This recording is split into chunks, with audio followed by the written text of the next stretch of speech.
Good afternoon, I'm Malcolm Jordan and this is your Midday News Fix for Wednesday, the 27th of March. The Finance Minister says today's budget policy statement will set out the government's plan to reduce debt and manage the books. Nicola Willis will give the address at 1pm. She says it'll provide an update on the economic forecasts prepared by Treasury and its implications for government's revenue, as well as the economic plan for how priorities will be delivered. That's where we set out how we'll ensure frontline services get the funding they need, how we ensure New Zealanders get income tax relief, and how we will put the books back in order so that New Zealand's got a stable footing for the future. One legal expert believes the New Zealand First Foundation still acted unlawfully despite the Serious Fraud Officer's acquittal being dismissed. The SFO took the case against two men who have ongoing name suppression who handled the party's donations to the Court of Appeal. The appeal failed, with Winston Peters demanding an apology. But constitutional law expert Andrew Geddes told Mike Hosking there was still wrongdoing by the foundation.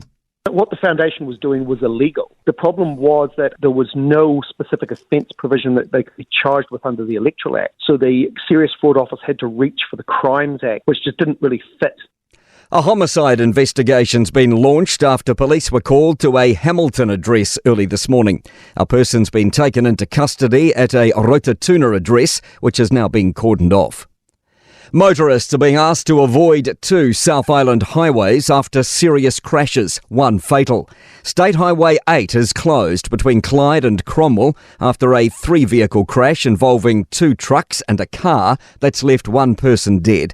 Meanwhile, State Highway 6 near Wakefield in Tasman is now back open to one lane after a car collided with a power pole. Maryland's governor says the search for survivors after a bridge collapse in Baltimore is still underway. At least 6 people are still unaccounted for after a fully laden container ship collided with a support on the Francis Scott Key Bridge overnight. Shipping from the port of Baltimore has been paused indefinitely as officials scramble to clean up the wreckage.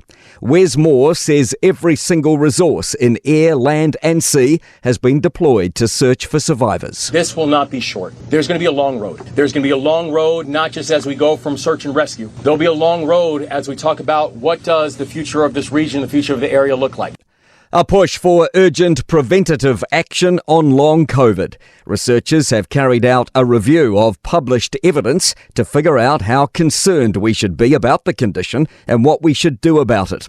Otago University epidemiologist Michael Baker says the short answer is very concerned, with between 4 and 14% of people getting long COVID after their infection. Some will be permanently disabled. There is no cure for it. It can happen with the first infection and also with reinfections, and it can affect people of any age. To sport, the All Whites have lost a penalty shootout 4-2 to Tunisia in the third-place playoff of their football-friendly tournament in Cairo. The match finished 0-0 after regulation and stoppage time.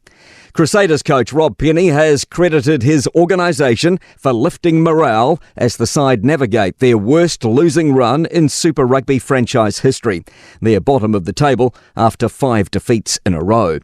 The Melbourne Cricket Ground will host a 4-day women's pink ball Ashes test next summer, starting on January 30.